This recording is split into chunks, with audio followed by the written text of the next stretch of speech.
Voilà, merci. Bismillah. Bismillah.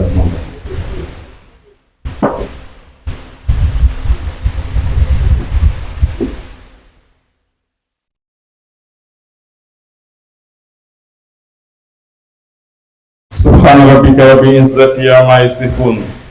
Wa salamun ala mursalin walhamdulillahi rabbil alamin. Mbokk yi asalaamaaleykum wa rahmatullah. ñu ngi fas yéene ubbee kàddu di wax si ndigal di wax ne li ñu dajale fii mooy suñu doom yi toog ñooñu dajale fii ñu di ay jàmbaar yoo xam ne seen wéeju rëccuwuñu lu tax ñu indiwoon leen fii tey ñu góorgóorlu ba commencé dugg si njàng ñu ñaan yàlla barkeel seen diplôme bi ñu am di wax ne école bi ñu taxaw ni tey mën nañu fee wax ba jógee fii te tudd ñu saltige Modou Meng saltige Modou Meng keroog ba ñuy teg pause première pierre bi fii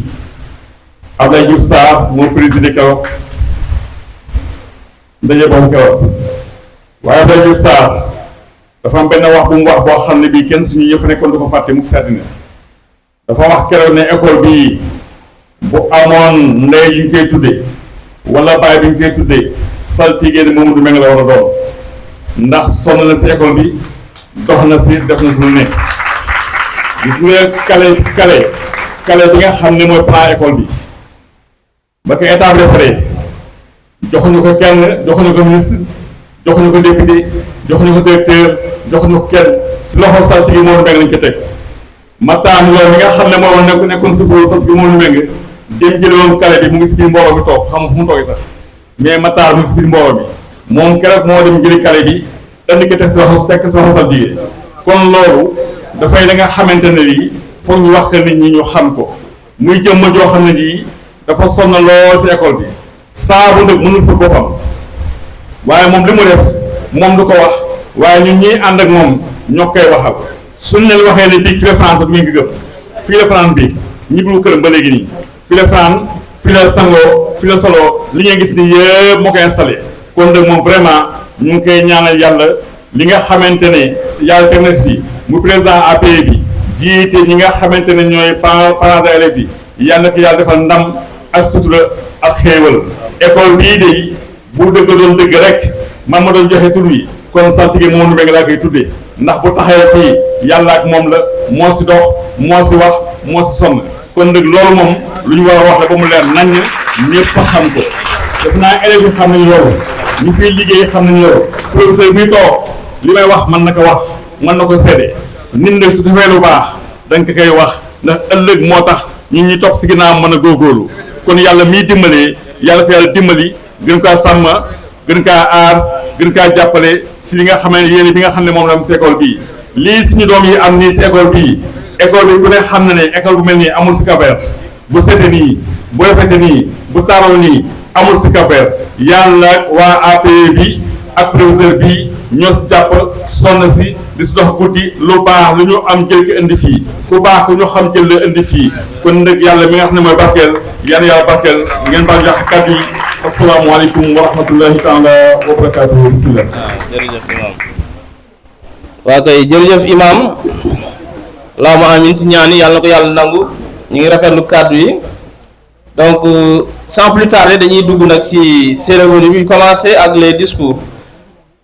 am na protocolairement am na ñu poser une question mais puisque moom moo ñu dalal c'est le proviseur donc nous invitons le proviseur monsieur Assane Fall à faire son discours et mot de bienvenue donc sous vos applaudissements s'il vous plaît. Mesdames et messieurs, en vos honorables qualités, en vos rangs élevés, en vos titres divers et prestigieux, en vos positions distinguées, honorables chefs coutumiers, honorables chefs religieux, honorables autorités politiques, honorables autorités administratives, distingués présidents de sociétés et d'associations, chers membres du personnel, chers membres du bureau de l'association des parents d'élèves, Monsieur le Président de l'Association des parents d'élèves, chers parents de bacheliers, chers invités, noble assistance, je voudrais d'emblée, en vous souhaitant la bienvenue à tous au lycée Ousmane Sembène, magnifier le bel élan de mobilisation de l'association des parents d'élèves, de son président Saltigué Mamadou Mbeng en particulier, de la communauté de Yoff et des nombreux et divers partenaires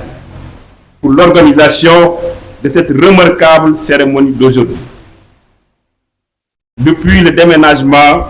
du lycée sur ce site en janvier 2022, c'est cette année seulement que l'opportunité nous est offerte de célébrer ces valeureux bacheliers qui se sont si bien distingués dans l'Académie de Dakar cette année par des mentions exceptionnelles obtenues pourtant dans des conditions relativement difficiles. En célébrant ces brillants bacheliers, ces brillants élèves, c'est une façon aussi de reconnaître le mérite et les sacrifices des encadreurs que sont les enseignants, l'ensemble des personnels,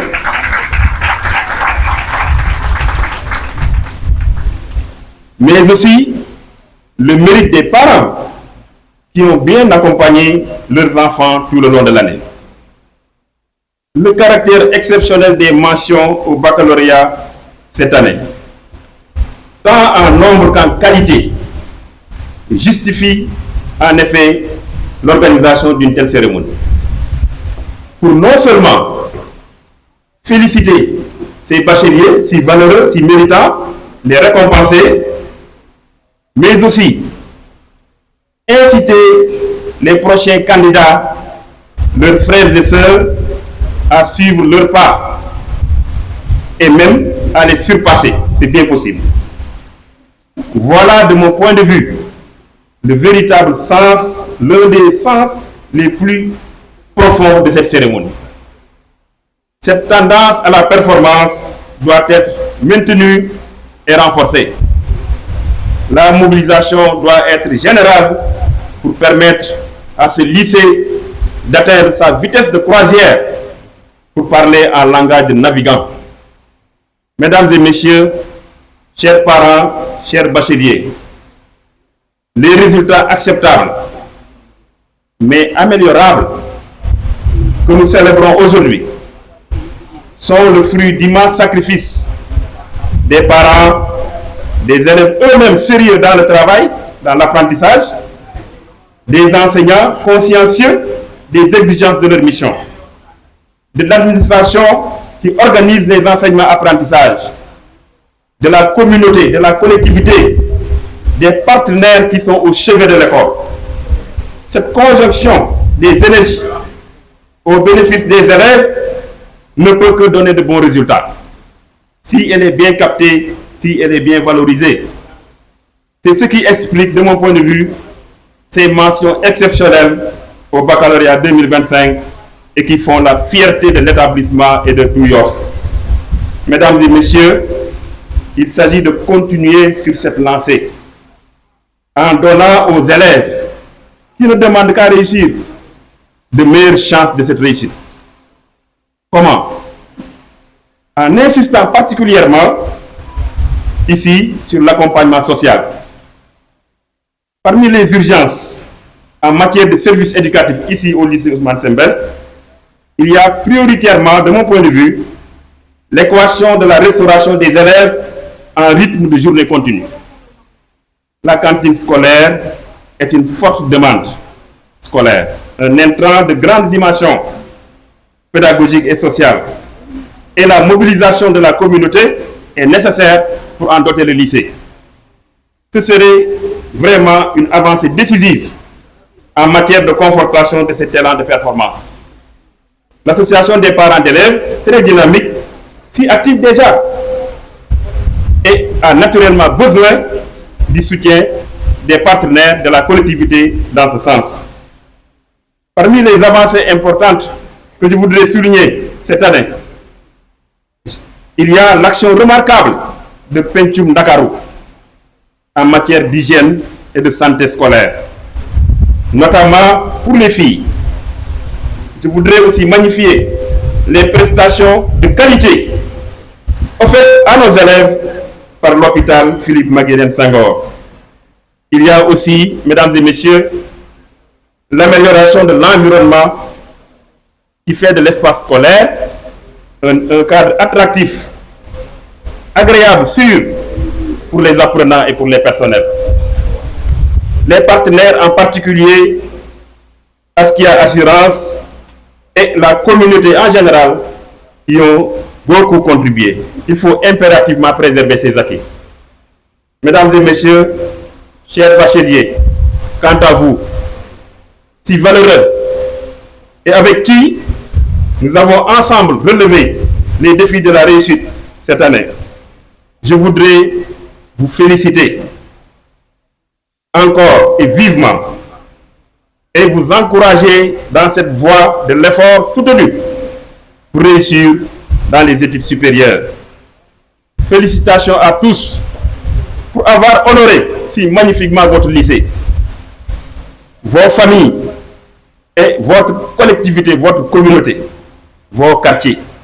Bien entendu, nos encouragements vont aux candidats ajourés et surtout au personnel enseignant qui, de mon point de vue, j'en suis convaincu, redoublera d'efforts dans l'encadrement pour permettre à ce lycée d'atteindre ses véritables capacités de réussite. Mesdames et messieurs, que cette tendance vers l'excellence soit maintenue et renforcée avec la mobilisation de tous, comme le mérite si bien la jeunesse de Yoff et la jeunesse de notre cher pays. Pour ma part, terminé, je voudrais remercier très sincèrement le censeur Bernard John,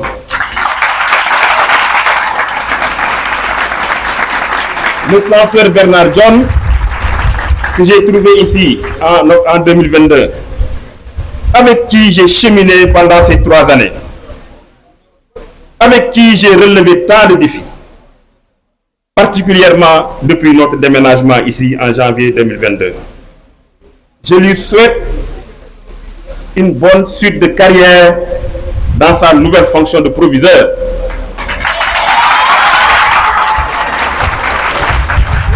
Merci beaucoup, chers collègues proviseurs, monsieur le censeur. Merci beaucoup. Merci beaucoup, censeur. Le censeur John aura marqué fortement le lycée Ousmane Sembène de son empreinte. Par sa rigueur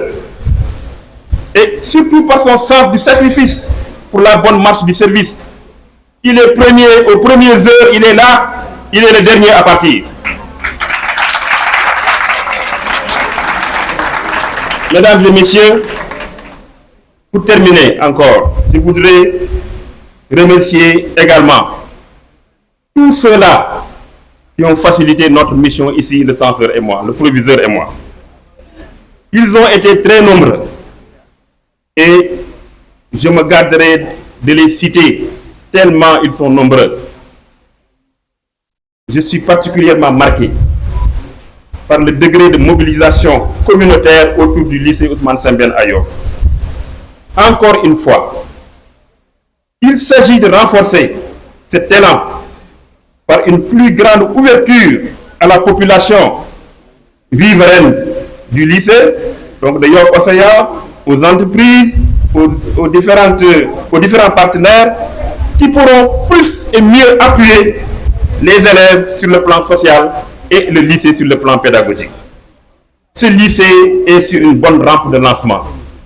Ce lycée est sur la bonne voie. Et le véritable défi est de maximiser ses capacités de réussite. Je voudrais terminer en souhaitant à tous une bonne fête. Vive le lycée Ousmane Sembène. Bonne continuation. Merci. Merci beaucoup, proviseur. Donc, des applaudissements nourris, s'il vous plaît. Beaucoup d'applaudissements, merci. Des applaudissements. te vraiment xale yi xam naa ne pare ñëw bu ma sañoon nag yëngu-yëngu du fi am waaye feet la parce que ñii dañ mérité ñu feetal leen ko ba mu feetu tàkkal la macha allah parce que maa ngi ko waxoon man naa leen jàngaleen bu leen jàngee incha allah mag ñu baax ñi dinañ ñëw xale yu baax yi dinañ ñëw mais nag mer naa tuuti xam nga daf moo tax ma mer ndax fii nii maa ngi fi gis plus de 100 élèves mais gisuma fi 100 parents d'élèves am na ñu si invité wu seen yaay ak seen papa yi ñun gisuma yoon fii côté bii feesul côté bële feesul si kanam la ñuy ñëw di ñëwal ma xool ndax dinañ ñëw si kanam ana loxo yi sii kaw dégg nga xanaa da nga loxo yi sii kaw xanaa da nga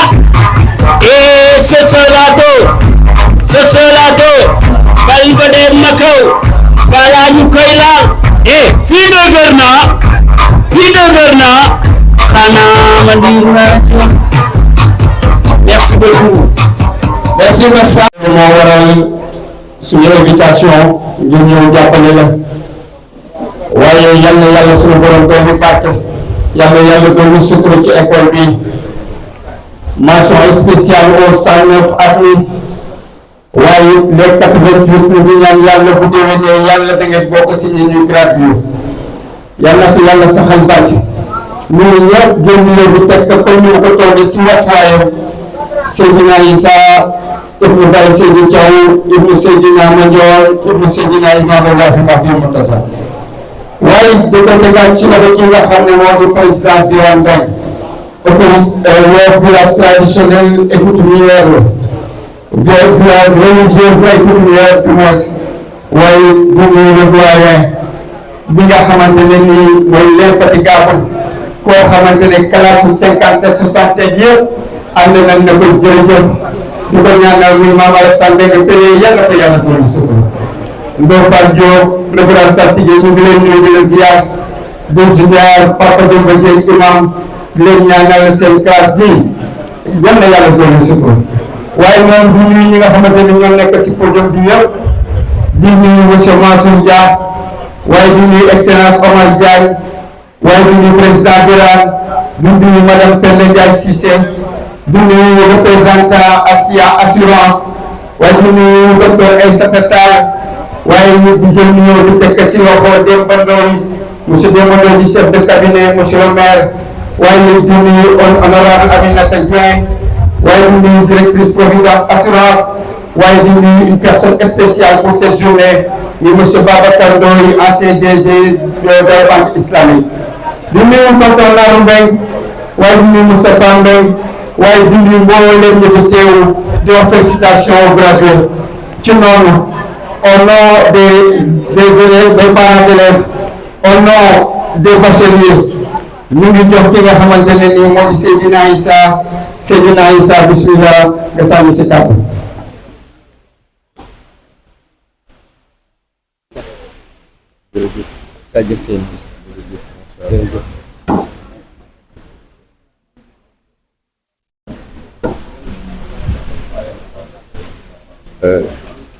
السلام عليكم ورحمة الله وبركاته.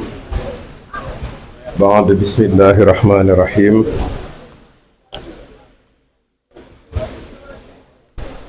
إذا جاء نصر الله والفتح ورأيت الناس يدخلون في دين الله أفواجا فسبح بحمد ربك واستغفر إنه كان توابا. رب اشرح لي صدري ويسر لي أمري واحلل عقدة من لساني يفقهوا قولي.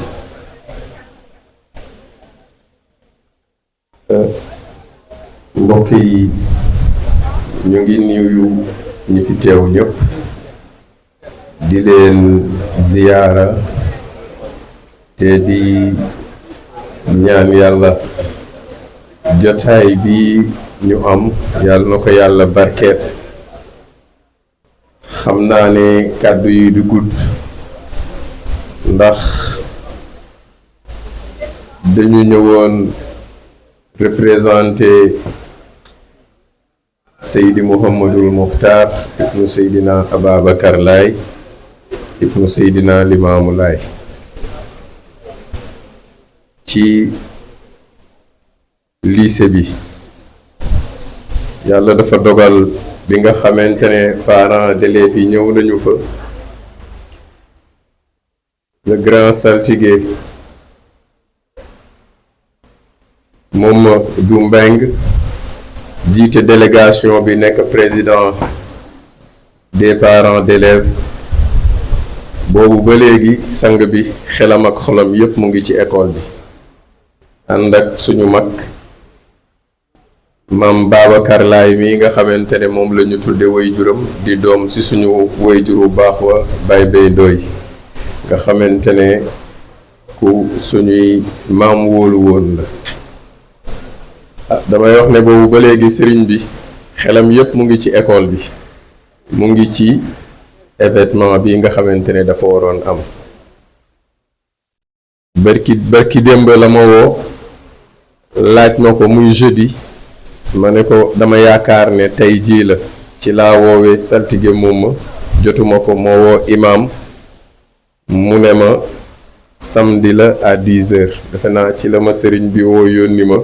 bi may ñëw fekk naa ñuy réunion. ma ni leen comme que moom dafa bëgg lu discret te bëggul ay mbiram jëm kaw, nañu ko defee noonu. bi may jot message am minuit jot na, mu ne ma loo manti def bàyyi ko nga demal ma jëmmal ma ci jotaay boobu, ndax Yoof man imam Mouhamadul Muxtaar awma seen pay, ndax lépp lu ma nekk rek Yoof dina ci nekk ak man, jiituma ci ànd ci ak man ba mu teeri. mu ne ma kon bis bi gën a tuuti ci Yoof man imam waruma ko tam xamlu. mu ne ma soxlawul sax nga fay jël kàddu, waaye demal rek ñu xam ne maa la yónni. bi ma ñëwee it léegi rek suma doomu bàjjen di suma mag Mouhamadou Muxtaar ñu gën ko xam ci Njaga egsi, mu ngi may bënax pour ma yor kàddu xalifa gi, waaye defe naa loolu dina rëy ci man lool. moom it mu ñëw représenté xalifa bi. xam naa ne incha allah cër boobu moom la ko yàlla jagleel. dañu koy bàyyeeg cër bi rek. yéene bi rafet na Alassane, ñu ngi ñaan yàlla na yàlla gën a yokk man-man gi, yokk sutura yi. waaye daal ñu ngi leen di yëgal ne imaam Mouhamadul Muxtaar kontaan na ci jotaay bi, mu ngi leen di félicité bu baax. nee na ma wax leen ne mu ngi feddali ak ñaanam ci yéen saa su ne, te it mu ngi leen di encourager pour ngeen xam ne Yoof fii la bëgg jëm, te avenir bi mooy yéen xale yi. mu ngi leen di fàttali ne maamam Seydina Limaamu dafa waxoon ne diine ja ndaw ña ak mag mu muus. kon nañu jàpp ne ndaw ñii nga xamante ne ñu ngi toll ci doxal seen avenir, mag ñu muus ñii rek ñoo leen mën a gunge, te loolu la jotaay bi wane. Yoof soxlawul ay xale yoo xamante ne dañuy xëy suba ak ngoon ci violence, parce que violence doxalul ab dëkk, violence doxalul am réew, violence dafay delloo ginnaaw am réew, dafay delloo ginnaaw ab dëkk, dafay delloo ginnaaw doomu aadama. te Yoof jamono ji ñu toll dafa soxla ay nit, ay doomam yoo xamante ne am nañu respect, am nañu benn grandeur boo xamante ne lépp loo xamante ne tedd nga la, lépp loo xamante ne lu baax la, lépp loo xamante ne dafay jëmale dëkk bi kanam, ñu nekk ci loolu la Yoof soxla. kon tey jii nii fierté ngeen ci communauté musulman bi yépp, rawatina li nga xamante ne mooy communauté traditionnelle bi. fierté ngeen ci, tey jii wane ngeen ne ay xale ngeen yu am jom, te bépp mag, bépp kilifa bu am jom war na taxaw jàppale leen, dooleel leen ci li nga xamante ne ci ngeen nekk, parce que loolu la Yoof soxla. ñu ngi ñaan yàlla mi am jàmm, yàlla nañu yàlla defal jàmm. professeur yi nga xamante ne ñu ngi ci école bi, ñu ngi leen di jottali tamit nuyoo sanga bi. ngeen baal ma, maa ngi fii gis le président des Ferré, El Hadji Mame Birane, le saltige Ndofane. suñu mag di Seydi Imam Alassane defe naa dañuy jël nuyoo imam ratib imam Mouhamed Ndoye di ko teg ci sa loxo. maa ngi nuyu ñi fi teew ñëpp ngeen baal ma bu ma limee dinaa juum ndax ñi fi nekk ñëpp ay wóolëre lañ ay soppe lañu te ñoom ñëpp koo ci ubbi ci xol yi fees na ci del te bu ñu toppee lim bi rek dina am ko manqué te bu boobaa jam-jam man na am ñu ngi ñaan ngeen jéggal ñu suñu lisaanu xaal vraiment matale na yàlla na yàlla dolli ñu jàmm te yàlla yokk sutura yi di yemale foofu sama kàddu di wax asalaamualeykum wa rahmatullahi wa barakaatuhu. aussi la providence jërëjëf waaye ñu ngi dalal délégation bu jóge ci monsieur le DG Assane Mbeng ku ko jiite di monsieur Doudou Bey di son collaborateur son bras droit madame Guèye Salimata Mouhamed Touré jàmmalaay kooku tamit nekk collaborateur am yal na yàlla sunu borom dooli seen jàmm monsieur Assane Mbeng jërëjëf pour tout ce que vous avez fait pour cette école fii la fekkoon bi ñuy ubbi ñu nekk fii def reboisement del classe doté que del d'ordinateur lii foofu fekkoon na ma fii yal na yàlla dooli sutura ñu jox kàddu gi nag monsieur Birane Mbeng monsieur Birane Mbeng au nom des autorités coutumières de Yoff ñu ngi lay jox kàddu gi. ñu ngi yëkki ay kàddu nuyoo jëmale kenn ku nekk ci yéen ci turam ak santam di wax ndëkk ci baatu Yoff bi nga xamante ne bi ñun frères yi ñoo nekk le bras séculier de ce village traditionnel yàlla dogal ma nekk président bi may ñëw ndëkk ma ànd ak le saltige Ndofane Diop le doyen de la classe Mame Alassane Mbeng mu ngi fii le président de la commission religieuse culturelle et coutumière El Hadji Imam Demba Diène mu ngi fii le président de la commission éducation Tamsir Diène bokk ci APE bi mu ngi fi président Baytir mu ngi nii moom it ci APE bi la président Baytir Ndoye di président Frey Ndenaat très bien délégué de quartier également bokk ci APE bi ñu yokki ndëkk nuyoo dëkk bi bon teg ci loxo sang bi Seydina Issa Laye Diop Laye di la ziar di la wax nga tegal ñu ko ci loxo xalif général Mouhamadou Lamine Laye di nuyuwaale suñu soppe Serigne Ndiaga di ko ziar bu baax a baax a baax ci mbooloo mi ràññee nañu fi honorable député Aminata Dieng le sous-préfet Madiaye Ndiaye suñu xarit suñu kóllëre wax dëgg yàlla honorable son excellence Oumar Diagne nekkit fële un conseiller technique de monsieur le président de l'Assemblée nationale, conseiller technique en diplomatie, un diplomate émérite, le représentant bu DG Assane Mbeng mu ngi fi également waaye monsieur Mbaye Ababacar Ndoye nekkoon président BIS PDG BIS mu ngi fi également c'était le directeur. bon mbooloo moom mi ñëpp ñu ngi leen di nuyu saltige moom ma sànq imam Seck mu ngi wax ne nit man ko wax ay mbaaxam maanaam saabu du fóot boppam moo tax bu ñu ñëwee taxaw fii ci bés bu ñu toll wax dëgg yàlla li nga mënul waxal sa bopp ñun say mbokk ñu waxal la ko ñëpp xam na ne ay mbokk am gërëm nañ ko saltige dafa nekk nit koo xamante ne kii du ci mbiru yi rek lay yëngatu waaye lépp luy ñor dëkk bi mu nga sax sama xel a ngi fay monsieur Ngagne suñu doom représentant du maire Seydina Issa Laye Samb mu ngi nii si jotaay bi aussi ak seen délégation ñu ngi leen di nuyu. bon mën a saltige gis ngeen li mu nekk nii du secteur bi rek lay yëngatu waaye lépp loo xamante ne bii ñor na dëkk bi mu nga ca ànd ci ak ñamu ca war a àndal rawatina ndëkk Fra Yoff lépp lu muy def rek ndax ñu si associé amul benn APE boo xamante ne bii am na fi te gisoo fa ay représentant yu APE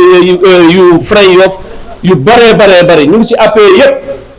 Khalifa Diop di collaborateur am direct mu ngi nii à ses côtés loolu il peut en témoigner bon saltige ñu ngi lay remercier di la wax ne lii rek la nit mën a jël dëkkam surtout nag ndomb day wax day def day jëf te loolu yaa ngi si yal na yàlla fay la. bu ñu jógee ci moom ñu ñëw si suñu valeur graduée yi seen papa yi seen maam yi Yoff et ses environs kontaan nañu ci yéen di leen remercier lii premier palier la rek bu ngeen franchir te yaakaar nañu ne lii ñëw si kanam mooy dàq yàlla may leen bépp diplôme boo xamante ne bi rek songo ngeen ko ngeen war a sant yàlla ne bu baax ndax seeni mag ak seeni papa yi fi nekkoon doon jàng amuñu woon li ngeen am nii tey muy un lycée boo xamante ne bi bu mucc ayib ne fii si biir dëkk bi dañu daa génn di jàng ji fu sori problème mu transport di la fa fekk problème mu lekk di la fa fekk mais ñu góorgóorlu ba yàlla may ñu ñoo xamante ne ñu mel ni excellence bi may wax ni ak le directeur bon bu ngeen amee lu mel ni lañu leen di laaj du dara lu mooy ngeen gën a assidu aux études yokk leen góorgóorlu di jàng lu ngeen mën suñu taxawaay ñun kilifa yi mooy faciliter leen lépp loo xamante ne bi mën na influencer seen njàng ba ngeen dem ci kanam te loolu incha allah danañ sa taxaw bu neexee suñu borom lu mel ni cantine fii ci biir lycée bi lu war a mën a am la Chérif ak wax Chérif tey ay dara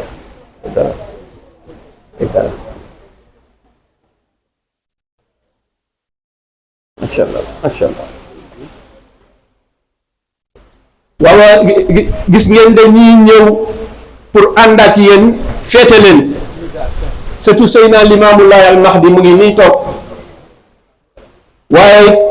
Chérif Mouhamadou Lamine Aydara di sëti yonent moom it mu ngi nii ñëw fekk jotaay bi bon am ngeen lu rëy bii bés bu leen ko fàtte mukk fu ngeen mënta dem fu ngeen mën a orienté bu ngeen demee xam ne ne Yoff ngeen représenté te Yoff mu ngi xaar ay résultats yu concret ci yéen yal na yàlla yombalal leen ko ñu bañ a guddal wax ji ndax des na yeneen interlocuteur bon ñu ngi ñaan yal na yàlla dolli fi jàmm am nañ ci yaakaar ak ndek ñi nekk fii ci kër yi yàlla jàmmal leen yombal seeni étude lii ci seen kanam diplôme bu ñëw ngeen dóor mu daanu loolu lañ leen di ñaanal allahumma salli ala sayyidina muhammad wa sallam. dafa seen diggante te yàlla teg ci loxo bu baax a baax ba yàlla ko ci seytaaneem yow man Coumba Thiaw tamit di chef de cellule bu Mamadou Mbengue bokk ci délégation bi sànq dañ ko fàtte kon nag sans plus tarder monsieur Sambou vous avez la parole. Voilà, merci beaucoup jërëjëf. Donc sans plus tarder on va poursuivre avec les allocutions, mais j'aimerais reconnaître dans l'assistance Madame Dabo, principale du CEM Yoff, que je vous demande d'applaudir, hein, elle vient d'arriver. Donc dañuy continuer ñu invité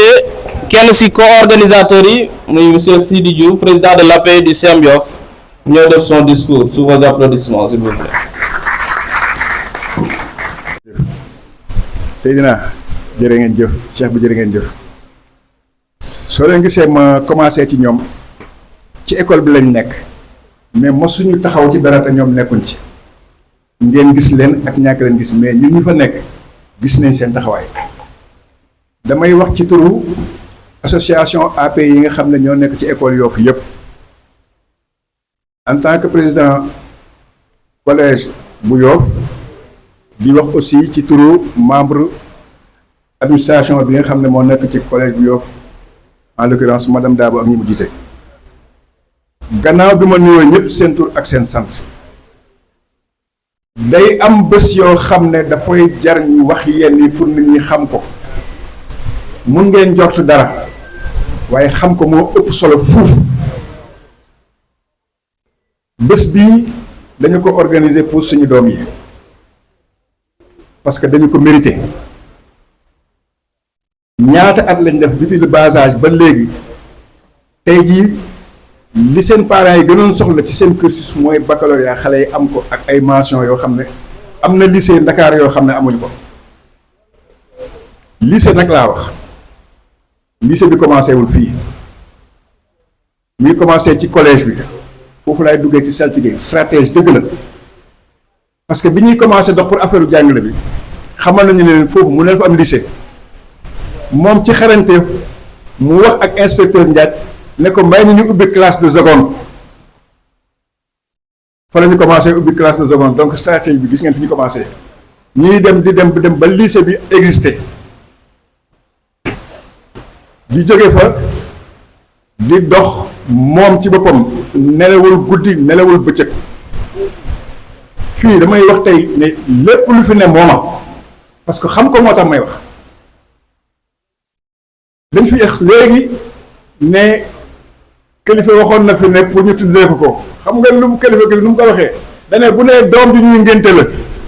tur bi turu saltige Mamadou Mbengue la war a doon ba mu ko waxee dama yaakaaroon da ko doon ñaax waaye dafa fekkoon moom nekkoon na ca loola guddi bëccëg pose première pierre bi ba ñuy ubbi école bi chaque jour saltige mu ngi fi bu ñuy raxas blouson lay sol di raxas waaw temps bi baax na maa ngi jéggalu parce que tey moom bés la boo xam ne duñ ko amaat mukk duñ ko amaat ñu jógee ci loolu ba tey jii bi ñuy def bâche yi man mun naa confirmer ne fi la fanaan parce que je suis venu à 8 heures fekk naa ko mu sol blouson am jël bale di brosse ci bâche yi ne bëggul poussière dal ci kaw nit ñi loolu mooy ay firnde rek yoo xam ne mun nañ waxtaan def na ko ci école bi comme temps bi dafa gàtt ñu résumé ko tout simplement mais lu may wax bu dëngee rek yéen leen ma ko rafetal école bii proviseur bi ñu fi njëkk a am mooy Assane Fall bi mu ñëwee gis nañu résultats yi nga xam ne def na ko ci école bi ñu leen di gërëm parce que da ngeen invité ne da ngeen di def tey graduation mais mun na ngeen ko yemale ci lycée bi mais da ngeen dugg ci collège ba jël fa ay élèves ñëw ne leen da ngeen leen di honorer parce que aussi xale yi dañu liggéey donc bu leen neexal ngeen ne ci lycée rek la ñuy yem mais boole ngeen ñaari écoles yi benn la loolu amuñ seen ngërëm yàlla na leen yàlla gërëm corps enseignant bi nekk fii li ñuy daj ci école bi man xam naa ko parce que ñun ñu ci biir école bi guddi ak bëccëg frère yi yéenay bras armé bi mais xam leen ne yéen a ñu yebal de te doo leen sëgg mukk parce que li ngeen bëgg mooy doom yi réussir loolu la ñu bëgg te ci la ñuy dox guddi ak bëccëg amuñ ci dara pour kii na la saltige nag moom dama ne dafa métti lool parce que du la may nga noppale ko moom chaque jour éducation rek lay xalaat démarche bu ñu war a def moo koy war a def lycée bii def na ko mais mun naa leen annoncer fii ne doxaat na bañ nar a amaat collège Yoff defal nañu plan bi présenté nañ ñu ko te dañu ne yéen ci comité suivi bi ngeen di bokk loolu moom mun naa leen ko wax tey ne loolu am na et d'ici 2 ans au maximum di ngeen gis ne liñ naan bii moo dàq ci lycée Dakar yi bee mooy dàq ci collège de Dakar yi mais dafa ci am benn philosophie excellence lay wax kon xale yi gàcce ngaalaame bi ngeen yóbboo niveau bi fii ñuy ñaan suñ doom yi ñëw ëllëg ñu yéegal niveau bi ñu ngi gërëm nag mairie di gërëm suñu autorités yi ñun nag ay parents lañu du ñëpp ñooy ñëw mais benn équipe ñoo fi nekk mais dañu soxla seen dimbal yéen a ñuy dimbale waaye kuy laaj moom doo laaj toujours lu ndaw da ngay laaj lu ngand li ngeen di def macha allah mais yokkaat leen rek parce que loolu lañ mën def pour mën a am résultat gis nañ seen taxawaay ci école Yoff yëpp mairie bu Yoff collège bi rek du sax compétence am fii du compétence am mais sax mu ngi ciy dugal loxoom mais doole leen suñ partenaires yi li ngeen def ci école bi dama leen wax ni yéen a tax tey ñu am résultat yi parce que cadre de vie bi bu nekkee cadre de vie boo xam ne vraiment xale yi bu ñu ci duggee mën a épanouir bu ñu duggee ci classe yi war a mën a jàng te donc loolu suñu partenaires yi ñoo ko def dañ leen wax jërë ngeen jëf jàppale leen école bi la ngeen doon def mais ñu ngi leen di ubbil bunt yeneen école Yoff yi lépp loo leen ci mën def rek pour ñu mën a atteindre benn objectif man damay wax dans ma philosophie impossible ça n'existe pas tout est possible saltige dafa demandé woon excellence école bi li may bëgg mooy année prochaine ou bien d'ici 2 ans qu'on ait au moins un objectif de 100%. C'est possible parce que am nañ ñu koy def les professeurs qui sont là ni ñuy wasloo ak corps enseignant bi ni ñuy wasloo ak parents yi jàppale leen bu ñu gën a bëgg suñu njaboot man c'est un appel que je lance aux parents bu leen professeurs yi gën a bëgg seen njaboot parce que bu xale yi tekkee yéen la ñuy jëriñ ñun la ñuy jëriñ jëriñu professeurs yi donc les parents il faut venir jàpp ci école bi man je pense que invite boobu amoon naa pour def ko di leen gërëm parce que xam naa ne temps bi dafa xaw a gàtt te yitte yi bari na maa ngi leen di ñaanal yéen ñi fi teew ñëpp yal na leen yàlla may yiw docteur jërëjëf Ndeesu merci beaucoup. Et l'ensemble du corps professoral. Monsieur le président de l'association des parents d'élèves du lycée Ousmane Sembène de Yoff, Saltigué Mamadou Meng. Monsieur le président de l'association des parents d'élèves du SEM Yoff, Sini Diouf. Monsieur Thiam, sous-préfet. Monsieur le représentant du maire. L'ensemble des dignitaires de la coutume à travers le Grand Serigne de Dakar. Chers invités, en vos rangs, qualités et grades, veuillez recevoir nos sincères salutations. C'est un réel plaisir pour nous de prendre la parole au nom des bacheliers et des brevetés du lycée Ousmane Sembène de Yoff pour vous adresser quelques mots. Nous nous réunissons aujourd'hui pour célébrer un moment important de notre vie, la fin de notre parcours scolaire et le début de nouvelle étape. Je suis honorée de prendre la parole pour vous adresser quelques mots. Nous avons travaillé dur pour arriver à ce jour. Nous avons passé des heures à étudier, à faire des devoirs et à participer à des activités extraordinaires. Et maintenant, nous pouvons nous tenir debout, ici, devant vous, fiers de notre travail. Et pour cela, nous aimerions remercier nos enseignants qui méritent d'être applaudis quand même. Les enseignants qui nous ont guidés, nous soutenus tout au long de notre parcours. Votre patience, votre expertise et votre dévouement nous ont aidés à grandir et à nous développer chaque jour. Et nous vous sommes reconnaissants pour toujours. Sans oublier nos parents et nos familles qui nous ont soutenus tout au long de notre parcours. Votre amour, votre soutien nous ont donné la force de poursuivre nos rêves et de les réaliser. Aujourd'hui, nous nous tenons debout à la croisée des chemins. Nous avons le choix de poursuivre nos études, de commencer une nouvelle carrière ou de suivre notre passion pour aller plus loin. Mais quelle que soit la voie que nous choisissons, nous vous encourageons à être courageux, à être déterminés, à être fidèles à vous-même. Nous n'avons pas mal appris durant ce parcours, mais nous pensons que les leçons les plus importantes sont celles de la persévérance, de la résilience et de l'amitié.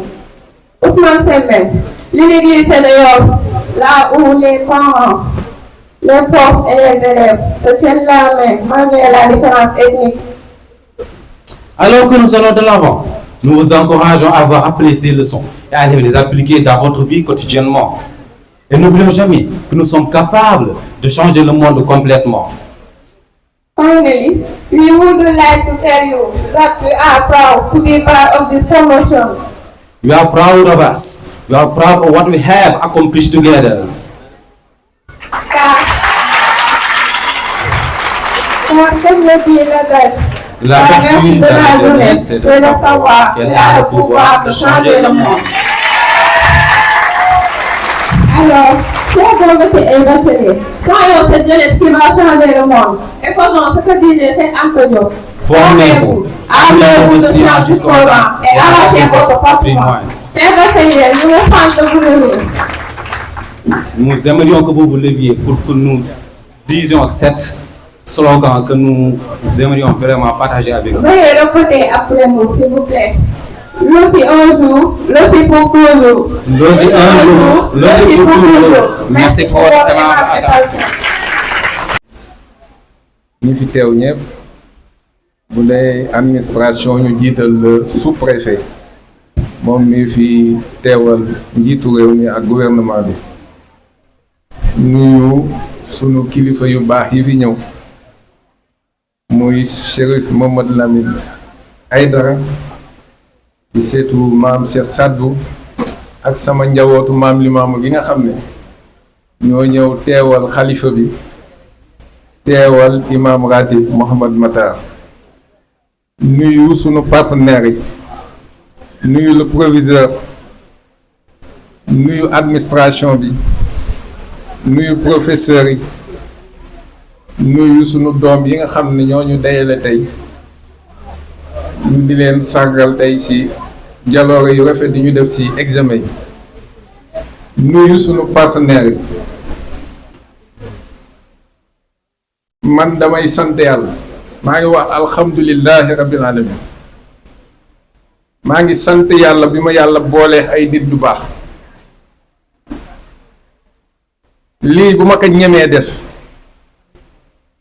monsieur Babacar Ndoye banque islamique moo tax ma ñeme ko tàccul leen ma Babacar Ndoye moom laa si jëkk a waxtaan parce que dafa ñëw rendre visite école bi ñu toog fële si taatu gerte tubaab bi ñu waxtaane lu bari mu ne mais saltige man xaw ma woon ne lycée bu mel ni am na yow looy defati dama siy jàpp defe naa sax du ma yóbbooti benn ndimbal boo xam ne day dem ci leneen lu dul éducation Babacar merci 1000 fois parce que bu ñu jotee si banque islamique ba ñu mën ñu jàppale Babacar yaa tax yàlla la yàlla fay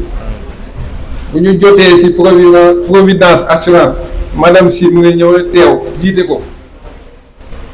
bu ñu jotee ci moom Babacar Ndoye moo tax te madame si ñu ngi lay dalal bu baax di la ñaanal yàlla la yàlla jàppale am na lu mu def ci cérémonie bi mais am na lu mu andiwaale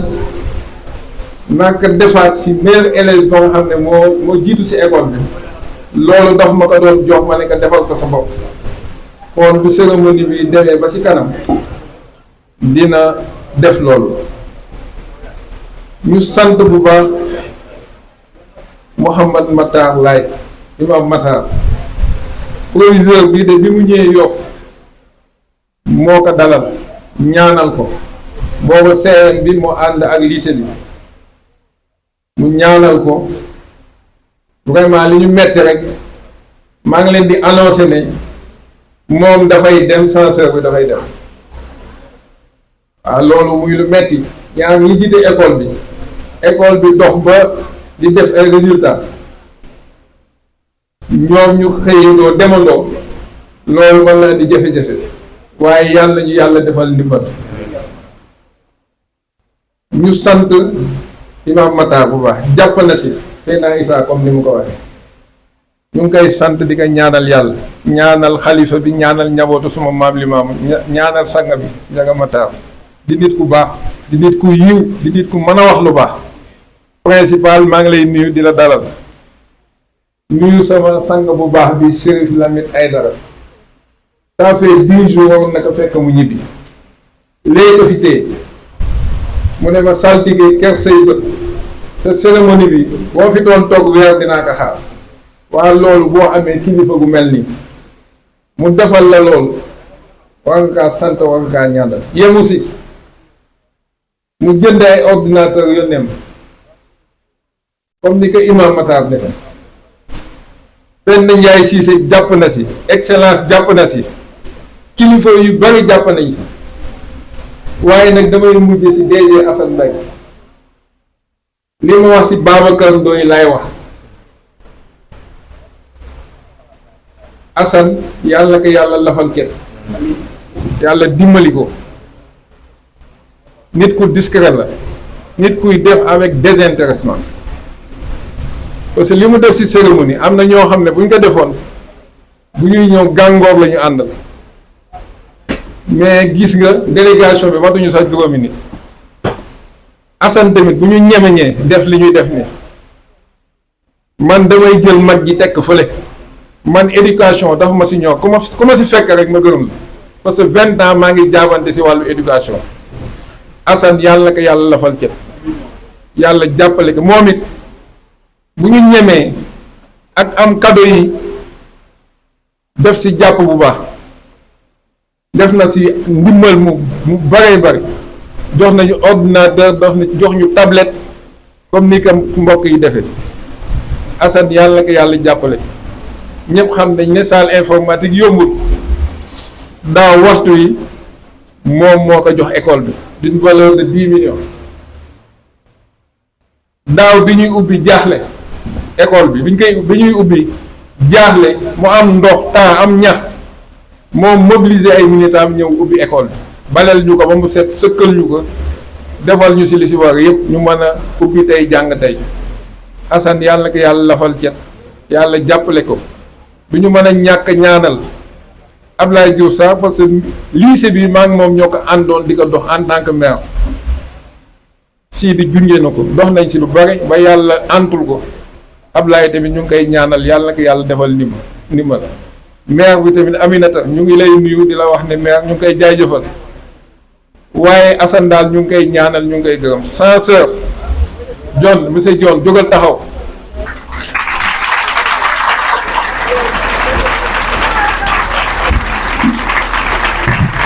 waaye suñu séeréer bu ñaawoon di kàttu yëngu bu baax waaye censeur yal na yàlla defal cat jokkoo jël ak ñi mu àndal ñëpp censeur yal na yàlla fay sunu mbokk chrétien la mais li proviseur wax laay wax dëgg yàlla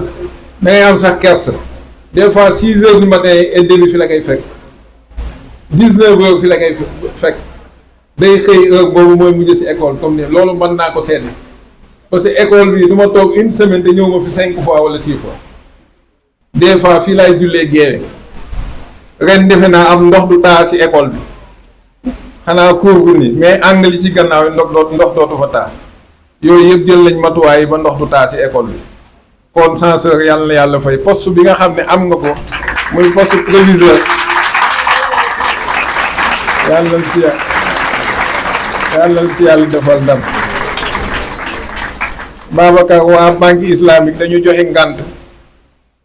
DGA waroon na fi teew mais dafa am ngànt Babacar Ndoye waa Askia assurance comme ni ko proviseur waxe ñu ngi koy sant ñu ngi leen di sant parce que jardin bi buñ ko amee aménager école bi ba mën a am bi jardin waa Askia assurance ñoo ñu ko defal ñoom it seen ñu ngi leen di ñaanal seen institution yàlla na ko yàlla gën a yaatal comme waa Providence waaye ñoom pour ñu joxewaat àllarba parce que DG dafa ñëw def visite fii ne ma mais saltige seen jardin bi rafet na ma ne ko waa Askia ñooñu ko jox ñooñu ko offrir ma ne ko nag de préférence comme da ngeen di assurer na ngeen leen bàyyi xel mais jàpp na si ba dem dik seen cadre yi ñoom ñoo leen assuré te dinañ ko waxaat ak moom mu def ko ak waa Providence kon ñu ngi ñaanal ñëpp ñaanal xale yi sunu doom yi c'est une première moo tax mu demee nii yàlla leen yàlla sàmm ngeen am yeneen diplôme man élève bu ñëw di ma ñaan bourse wala nga di ma ñaan kay li ma lay wax mooy góorgóorlu jàng bu baax boo amee diplôme am liggéey nga mën a dimbali say waajur kon ñu ngi sant ñëpp Adja Pend Ndiaye Cissé tamit ñu ngi koy sant moom it jënd na ordinateur jox ñu kon man li ma wax rek maa ngi dellu sant yàlla sant Birane mi fi teewal coutume bi excellence ñu ngi lay ñaanal bu baax yow man ñi partenaires yi ma amoon CM bi yëpp bi ma ñëwee dañ ma toppaat loolu nag bu ma ko amee dama war a sant yàlla gën a góorgóorlu saltige kuy sa bàyyi ñu ne bàyyi bay da mbeng leneen loo def yoof rek yàq nga sa jër te éducation bien au nom du grand serigne de Dakar xam naa mu ngi si yoon peut-être dafa am dëj conseiller coutumier bu ma ko état Sénégal nommé mais coono bi ma daj ci éducation moo tax ñuy jàppale gouverneur de la région si liggéeyu Ndakaaru kon ñu ngi sant ñëpp di ñaanal ñëpp si di wax na ko Assane moo fi andi ministre bi ñu réhabilité école bi daaw defaraat fenêtre peinture ko incha allah ñu ngi topp projet bi plan bi génn na comme ni ko Sidi waxee dem nañ IF ba ñu présenté ñu plan CM bi entrepreneur bi ñëw na def visite site bi incha allah si peu de temps Chérif ñu ngi sàkku si yéen ak ñoom Seyna Issa loolu yàlla gaaw antul ko ñu mën a commencer construction bi kon ñu ngi sant ñëpp di ñaanal ñëpp di wax ne alhamdulilah maa ngi sant yàlla di wax ne maa ngi sant ñëpp man daal maay seen ndaw la seen doom la leneen lu ma def lu dul jàppale éducation yàq naa sama kër kon ñu ngi sant ñëpp sant partenaires yi ñaanal ñëpp vraiment lii yàlla déwén yàlla nañ ko def si beneen façon boo xam ne dañu dem Grand Théâtre wala ñu dem saalu Cissesse yàlla mën na loolu ñu ngi sant ñëpp ñaanal professeurs yi ñu ngi leen di ñaanal bu baax ñu ngi leen di ñaan rek mooy ngeen gën a dimbali xale yi yéen a ngi si mais ñaax leen du mën a ñàkk école bi de yaakaar naa bu ngeen gënee taxaw gën a dimbali xale yi man nañ dem compétir sur le plan national ñu ngi sant ñëpp di ñaanal ñëpp préfet ñu ngi lay sant si teewaay bi toogaay bi yàgg na ak kilifa yëpp ñu ngi leen di jéggalu allahumma salli ala sayyidina muhammad wa sallam. ñun dañ amoon seen i diplôme rek après dem seen yoon te tey jii nii seen diplôme yooyu moo leen may liggéey ba ñu am suturloo ñëw defal leen lii gis ngeen école bi ni mu taakalla macha allah dama bëgg nag ngeen tàccu ma saltige bu baax a baax a baax. aywa. am na benn doléance rek bu ñuy wax monsieur le préfet yaa ngi nii toog madame le maire yaa teewal maire Yoff fii borom parking bi dama bëgg ñu wax moom lan la doon ci Sénégal. waaw ba fàttañu nii 3 ans mu ne fii ñu wax ministre bi wax gouverneur wax sous-préfet mënu fi jógee wax maire ñu ngi leen di interpeller yéen maire madame le maire kii parking bi na jóge ci kanamu école bi préfet ñu ngi lay wax loolu dem nañ ci gouverneur wax ko ministre bi mu fi ñëwee wax nañ ko maire wax nañ ko te waa ji mënu fi jóge na wax lan la ci Sénégal ba tax mënu jóge ci kanamu lycée beneen bi nag Babacar amaguñu bibliothèque ñu ngi ñaan ku ci mën a jàpp ñu am bibliothèque pour lycée bi beneen bi mooy cantine scolaire parce que xale yi dañuy yendu école te bu ñu demee ba 15 heures dañu am jafe-jafe dafay bloquer seen intelligence aménager nañ ba am dañu waroon construire mais aménager nañ ba am site bi du ñu construire léegi nag li xale yi war a consommer durant toute l'année la ñuy woo ñëpp ñu jàppale ñu ci incha allah dinañ ko waxaat ñëpp jàppale xale yi ndax ñu mën a gën a performance ñu ngi sant yëpp ngeen baal ñoo xam nag jëlaat doo. baal nañu laa xam léegi muy moom cantine bi de pour waa mbéy ngeen ñëw waa mbéy di tax mu di ko laaj. cantine bi am na solo mais ça donc on va continuer la cérémonie et on va introduire le groupe Pro Défense qui va nous faire une prestation en self défense. Je pense que c'est du Krav Maga. Donc sans plus tarder, sous vos applaudissements.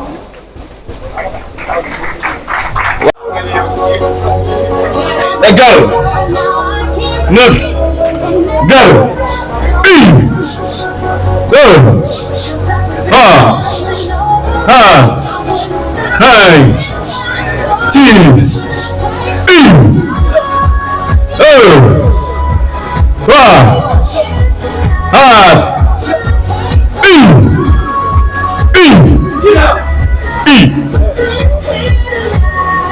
voilà li leen waral quelques techniques yu am self-défense li nga xam ne nii ñëpp dañoo def self-défense muy man muy paa bi muy suñu maire muy élève bi muy étudiant bi muy monsieur muy jaraaf muy saltige muy député muy shérif ñëpp war a jàng self-défense réew mi moo toll foofu kenn jàng self-défense pour gaañaate mais dañuy jàng self-défense pour aar sa bopp xam nga ni 5000 francs yi ngay fay moo gën tëdd hôpital weer yoo xam ne nii kenn moo fa yeggul nga jël ordonnance boo jëf et puis boo fayee lu boo loolu sax nga la bañ loolu loolu ñu bàyyi si xel bu baax technique self défense pour aar sa bopp ñëpp war a jàng ñëpp kuy jaay jën ak kuy jaay yaboo ak ñëpp ci yem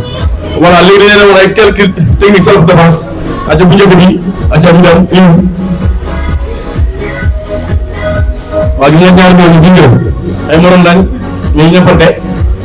wala dina ko bàyyi ma dina ko bàyyi ma mu bañ gis nga dina ko bàyyi ma léegi dana def technique self défense voilà bu dafa def technique yu puus voilà léegi deuxième technique bi mu ngi wax cëra loxo yi bu dee loxo yi mu bañ pare ko wala mu gitaar ko voilà ak numéro 2 waaw technique yi gis nga li mu am si mbedd bi réalité la lii mooy mbedd yi gis nga souvent ñu jaayante wala ñu nappante bi ko raccord la loolu mooy lépp bu ko dóor noonu bu ko dóor dëggantaan bu ko dóor dëggantaan tànk day futur li ko dóor dëggantaan bu ko dox une semaine waaw élèves yi fu ñu jëm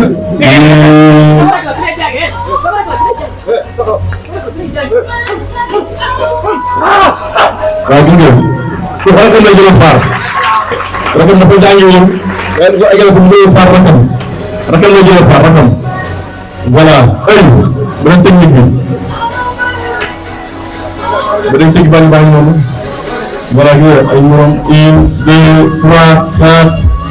5 ay technique yu efficace la te laajul doole bu bari laajul énergie bu bari vite fait nga am sa self défense nga dem si yoon voilà beneen bi ñu nga góor fayu 1 2 3 4 reculer dëgg voilà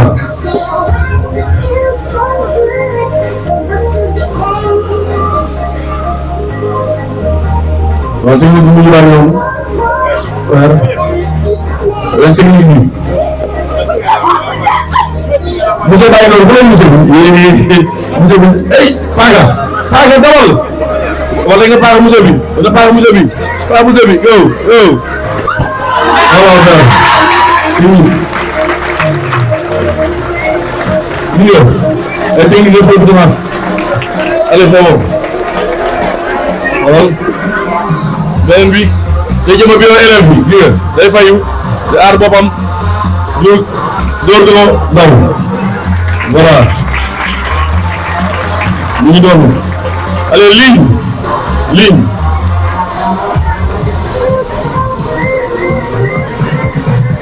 wala dañuy saluer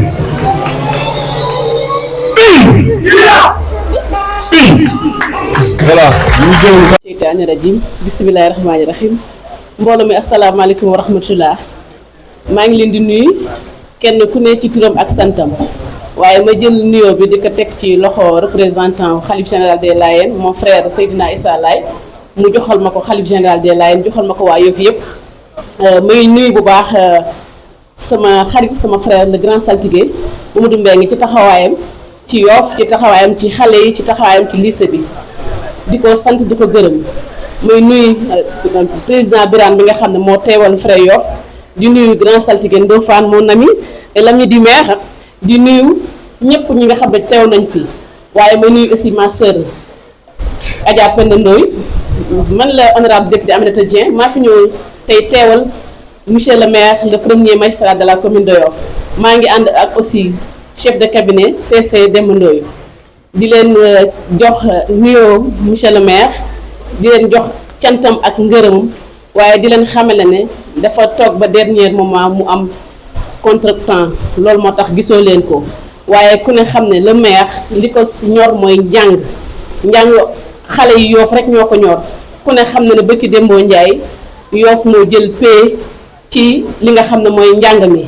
école yu ndaw yi ba école yu mag yi loolu la ñu informé temps yële passé kon di leen wax ne yéen ñu ngi leen di sant di leen gërëm may am contentement nag gis ni macha allah yéen ñi nga xam ne yéen a fi toog tey di def seen graduation ndax dëgg yàlla gis naa ni jigéen ñee fi ëpp kon nag ma leen di jaajëfal bu baax yéen jigéen ñi di leen gàcce ngaalama ni bëggoon beneen yoon tamit ngeen gën fee bëri kër waaw mu gën a yokk parce que man damaa féministe waaye nag sant boobu nag ñi koy delloo yaay yi di wax ni suñu yaay yi seen yaay yi jaaraama ñoom parce que bu ngeen gisee lii rek xam ngeen ni yaay yi ñoo taxaw ndax jigéen mooy société bu jigéen jàppalee rek lépp day taxaw di sant également di jéggalu bu baax sama nuyoo ci Chérif Chérif maa ngi lay jégalu bu baax di la jox sa wàccuwaayu maam ndax ci yow laa war a njëkkee ndax yaa fi tegal tant ci nga xam ne mooy Seydina Mouhamed sallallahu alayhi wa sallam kon ñu ngi lay jox sa wàccuwaayu maam bu baax a baax di sant bu baax préfet dama ñëw def ma sax liste maa ngi lay jaajëfal préviseur gi jot naa léegi sa message yaa ngi naan man yaa ngi gërëm maire ci table banc yi ci lépp loo xam ne def na ko ci école bi parce que bi mu ñëwee ba léegi mi ngi leen di gëstu kon loolu aussi dinañ ko eggale incha allah grand saltige yow kenn mënu laa fay yow jaajëf fi teg lañ lay wax parce que école yi bañ la ci xamee ba léegi yaa ngi xëy guddi ak bëccëg man ñaata yoon assemblée nationale nga may woo ne ma dimbali ma ci lii dimbali ma ci waxal lii ndax loolu yombul kon nag ñu ngi lay jaajëfal di la wax ne leen monsieur le maire nee na mi ngi doon xaar sa expression de besoin mu xool moom aussi lan la ci mën jàpp mu jàpp ci.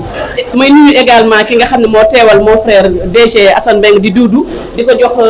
nuyoo mu joxal ñu ko di ko wax ne ñun tamit dégg nañ li mu fi def te également ñun ñoom dëkk Yoff te Yoff nag wax dëgg yàlla mooy dëkk Seydina Limamou Yoff mooy porte de l'Afrique Yoff mooy porte du Sénégal bu ñu góorgóorloo incha allah li nga xam ne suñu maam yi defal nañu ko kon dinañ gën a jëm ca kanam maa ngi nuyu waa presse bi di sant gërëm képp koo xam ne nii nuyu ma la rek maa ngi jéglu bu baax te xam ne rek amoon naa yéena jox la loxo maa ngi sant ñëpp di gërëm ñëpp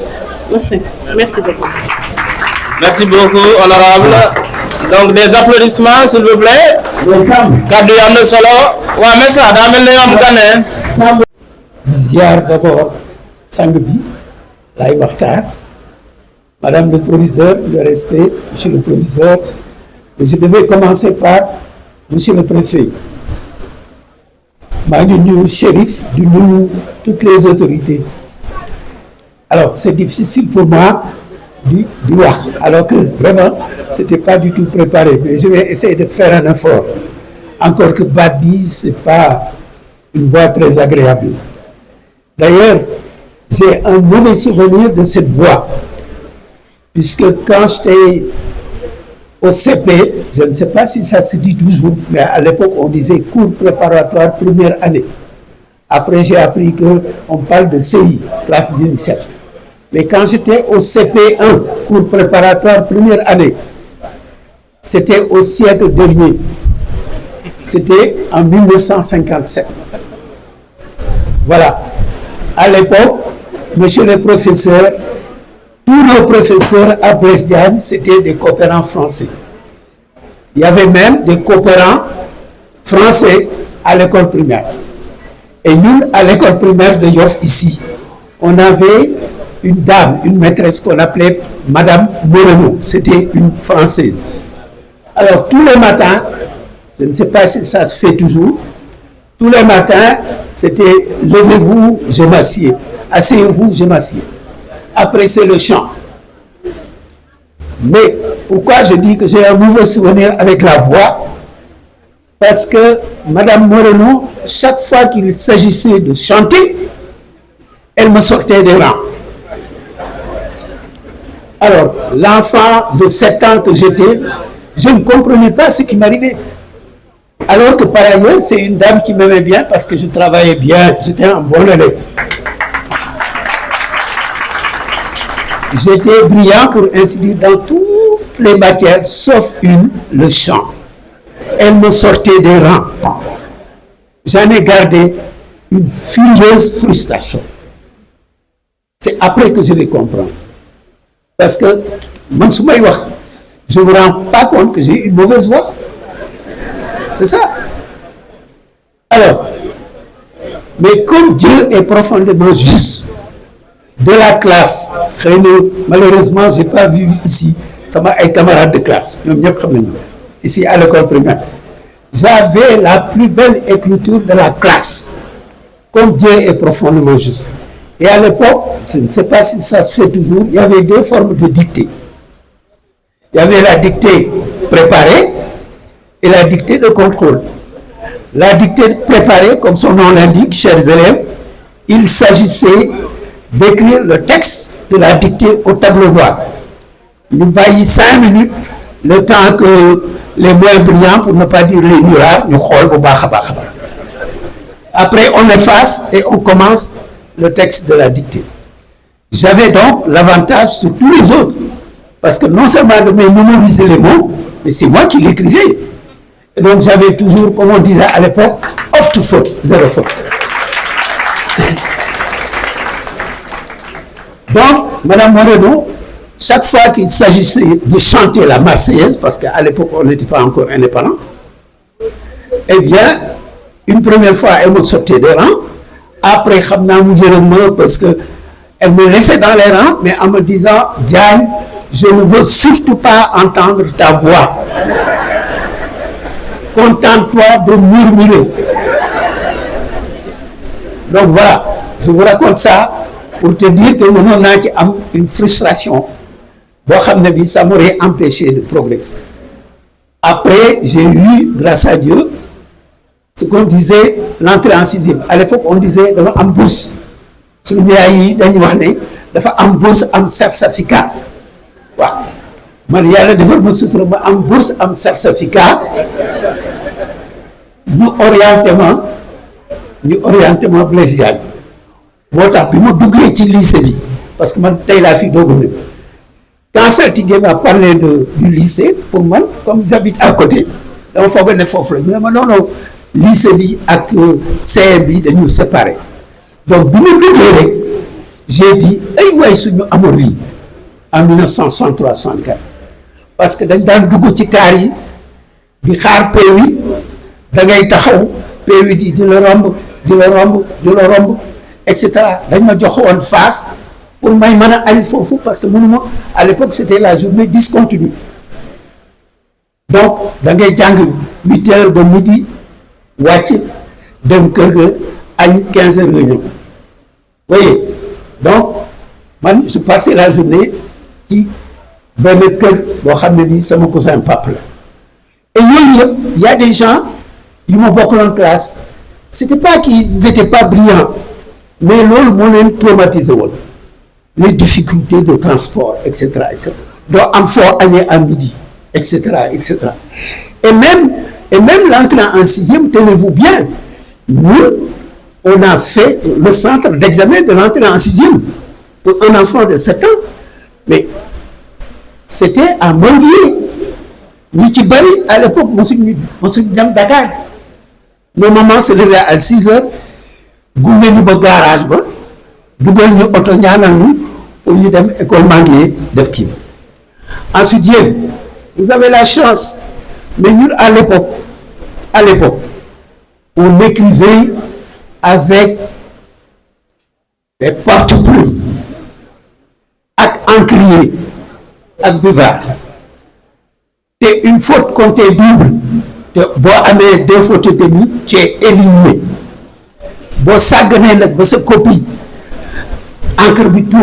copie. Vous avez tout. On nous apprenait les tables de multiplication, un calcul mental. Vous avez vos ordinateurs, vous avez tout. Donc, nous avons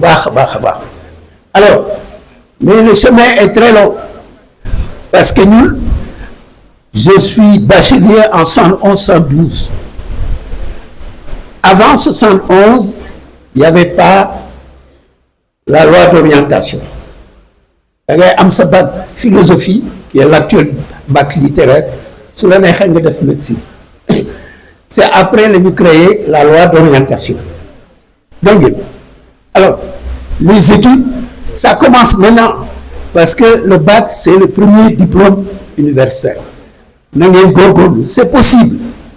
C'est possible. Parce que nous, à l'époque, en 57, il n'y avait pas encore le courant.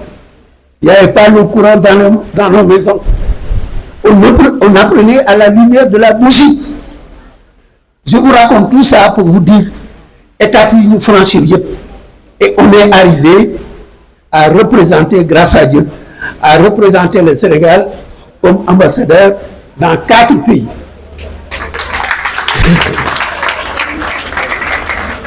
Et là, je suis remercié parce que je suis quelqu'un qui a perdu son papa à 5 ans. D'ailleurs, ce papa de Fagano, il est blessé. Chaque jour, moi, là, je me dis, de Fagano. Le jour, il est dama sa baay dafa dee. Donc c'est ma maman lu nekk def na ko jaay na jën fóot na et cetera tout ça pour que ma yegg sa fii mais li may sant suñu borom di ko ñaanal xam ngeen foofu laa jaar tey ji la neex foofu laa jaar sama yaay jooju lu ne def na ko lu ne jaay na ko mais daf ma gunge ba gis sama sët bi muy gaañu j'étais ambassadeur au Ghana 2012 ba gis sama sët waxuma samay doom parce que macha allah foofu yàlla may na mu njaboot waaw am naa aujourd'hui 11 sët sant yàlla boo tax ma ne foofu laay terminé bi ma duggee fii ma ne ay waay ñun suñu amoon lii bu boobaa je crois que concours général yëpp ñun ñoo koy jël voilà maa ngi remercier nag les professeurs parce que professeur kenn mënu ko fay man mii ba léegi damay jàngale j'enseigne à l'ENAM j'enseigne au CEDS j'enseigne yéen kenn mënu leen fay madame Moreno merew ma ko maa ngi koy ñaanal en tout cas mes chers élèves c'était pas prévu que j'intervienne. Je crois que c'est la première fois d'ailleurs que j'interviens en public. Mais comme je ne peux rien refuser à saltiguer, moo tax ma wax. Mais sinon, c'est Babacar qui aurait dû parler. Je vous remercie. Voilà. yaa ngi sant ci loolu dañ doon waxtaan naan excellence 1957 mu de CI donc war na am lu toll ci 75 ans. mais excellence bu nga xoolee dañ daan yaa ngi gën a bees nii mais ñun dañ ko war a xam daal mooy que ñu def la même chose bu loolu dëgg. Macha Allah, wax nga dëgg. Tu as fait un bon calcul mental. J'ai 75 ans, j'ai eu 75 ans le 14 juillet dernier.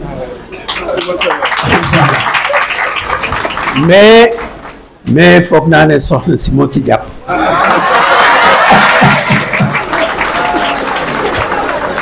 C'est mon premier poste comme ambassadeur, c'était en Tunisie, en 2005. Je suis ambassadeur du Sénégal en Tunisie. Foofu ambassadeur yu mag yi ñoo fa doon jaar ay Falilou Kane dem si yàlla ji ay Moustapha Cissé ay ñooñu foofu pardon dafa amoon benn personnel ambassade bi ñooy togg ñooy kii et puis ay naar lañu c'est des Tunisiens am na ci koo xam ne kii def na fa plus de 40 ans ñu koy wax Jamila mooy c'est la patronne de la cuisine léegi bi sama soxna ñëwee problème am parce que man lu ma lekk sama soxna moom koy toggal y a eu un problème du ma ci kii parce que Jamila ne comprenait pas que jabaru ambassadeur bi di wàcc di nekk ci cuisine bi mais à la fin damay gàttal rek à la fin daf ko remercier parce que jàngal na ko lu bari ay plat yu bari yu mu xamuloon ay ñoom son tamada ay mbaxalu lébu ay yooyu c'est pas grave dégg nga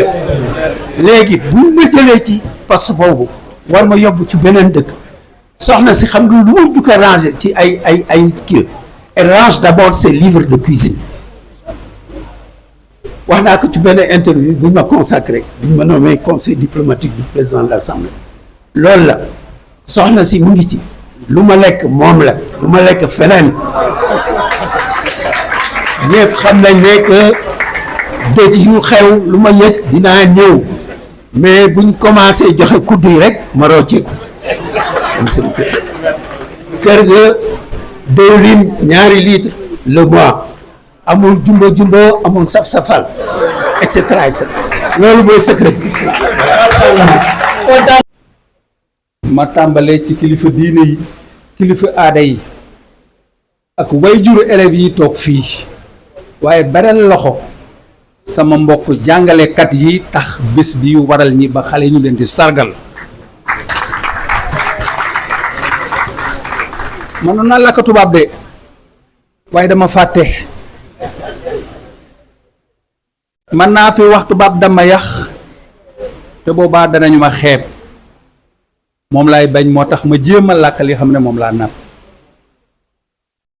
madame la proviseure Awa Sarr mi muy jox lenge yi monsieur Assane Fall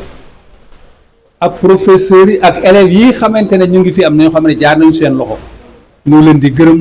di leen sant ak képp koo xamante ne ñëw na fi ba loo xamante ne fii ñu la koy sargale Yoff moo leen sargal fii ngeen tàmbalee jàng lii woon ci gannaaw lépp daanaka dañ leen doon wan yoon wi pour ngeen yëg sa fii ñi fi jaar ñëpp wax nañu ko fii ngeen commencé jàng mooy bac jëm ca kaw bac xam nga lan la première syllabe bi lan la hein waxuma lettre de bac du baa de bac baccalauréat bac xam ngeen mooy lan mbër muy dem ca làmba ja ñu di ko bàkk di ko ñaax pour mu gën a góorgóorlu bu demee am ndam yéen fii a ngeen bac ñu leen di bàkk tey pour ëllëg bu ngeen demee ngeen xam lu ngeen di def excellence madame Moreno ab tubaab la woon jëkkëram doon coopérant fii si ASECNA muy jóge fii si fi bu leen ko daan woowee di ñëw di jàngale fekk nañu fa waaw booba comme li ngay wax Marseillaise moom mi daan chanter li may wax mooy ne ñuy gërëm sama mbokki jàngalekat yi laay gërëm jàngale metti na de jàngale metti na jàngale metti na bu ñu toogee ba xale yi yëg si fii tey ay way la ca gannaaw bu ñu ko xamoon la ca gannaaw bu ñu ko xamoon xam ngeen ne wax dëgg yàlla maître bu rey na boppam pour ngeen yëg si fii li may wax surtout wax naa ko sànq waxtu woo xamante ne dañuy def cérémonie yu mel nii lycée bi nu mu tudd lycée bi nu kuñ ko tuddee mooy parrain bi mooy ki ñu ko tuddee bàyyile ko damay waxaan bi ñu ko koy tuddee décret la ñun tàgguwuñu ñu ñaawlu nañu ko lool wax naa ko ba ca kaw am na ñu ko war a tudde ñoo xamante ne ñu ngi fii waaye décret kay dindi décret kay dindi lu tax ma ne décret kay dindi dama koy wax fii Ousmane Sembène dem na ak njabootam a ngi fii matul 200 mètres am na yu bari yu fi xew proviseur ak censeur jox ma lettre d'invitation ma jox leen ko masuñu fee taxaw am na doom jaxan mu ko fekkee sax dama yaakaar ne kii xel mi neexul daf ma jànni Ousmane Sembène ak njabootam masuñoo taxaw fii bu ngeen demee kër ga da ngeen naan ndax fii nit dëkkoon na fi ah Ousmane Sembène ak njabootam lu ñu leen woowee fii du ñu ñëw dégg naa sax taxu nañu tëngee waroon nañoo teew fi ah nekkul ba tonga dañu si xam dara léegi li may wax mooy lycée bii yal nañu si yàlla defal sutura coono la woon boo xamante ne fu ne jaar nañu fa pour mu am nii suñuy doom buñ daan jàng ñi ñu dee jàng Dakar metti na jàng boo xamante ne yow paas lañ la koy jox la loo lekk da ngay teel a xëy di nelaw ci oto yi booy wàccee di nelaw ci oto yi boo ñëwee ci kër yi da ngay sonn da ngay tas doo da ngay nelaw doo jàng say leçon loolu moo fi amoon. association des parents d'élèves yi gërëm nañu leen sant na leen ci taxawaay bi ngeen taxaw lépp mënul mat nag waaye danañ ci def loo xamante ne mën nañu ko. proviseur am na yu bari yoo xamante su ma toll dinaa la woo boole la ak nit kenn du yëg man ne pat toog noppi pour fii li ma leen di xamal mooy fii classe de seconde la am ba terminal mooy le secondaire pare nañu taxaw nañu pour ñu yokk étage ci kaw am 6e ba terminal koroog boole naa la waa DCS mu confirmer la ko am na yu bari yoo xamante ne damay dem di lijjanti su ma ñëwee ñu ma saltige moom du mbeng jaar na fi bon doo ku ne ak li yàlla sédd boo tax woo xamante ne léeg-léeg Yoff moo ñu tax a jóg